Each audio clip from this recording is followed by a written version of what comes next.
Okay, let's now look at the first question in the first passage. It says, what do the examples of James Joyce and Thackeray exemplify in the passage? Now, if you remember from the passage, the examples of James Joyce and Thackeray are given in the very first paragraph. So let's revisit the first paragraph and try to find out its central meaning.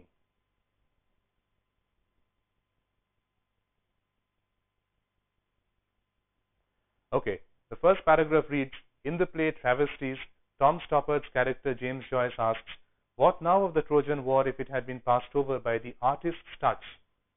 Dust, dust,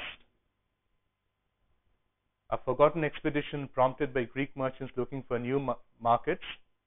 Contrast what it is for us mediated by Homer, an epic of gods and heroes' struggle and lust and glory.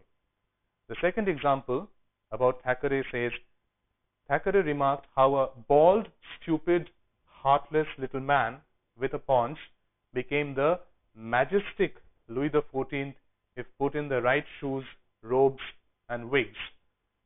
So it basically talks about how the artist's touch can change something that is otherwise very mundane and humdrum into something majestic and something grand and something glorious. Be it the story that is brought to life by Homer, or be it the artistic rendition of Louis XIV that makes an otherwise very common-looking man very majestic. So, having understood this thing about the artist's touch changing the reality into something grand and something extravagant, let's go back and see what are the options that seem correct.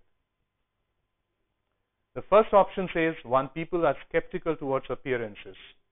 This is completely wrong because what the passage, that first para basically talks about is how appearances can change the color of reality.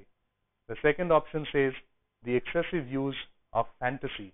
Now this may look correct at first glance, but then if you see, fantasy is something that has no element of reality in it. But what that first para talks about is that reality, which may be very commonplace otherwise, is actually embellished and changed into something very grand.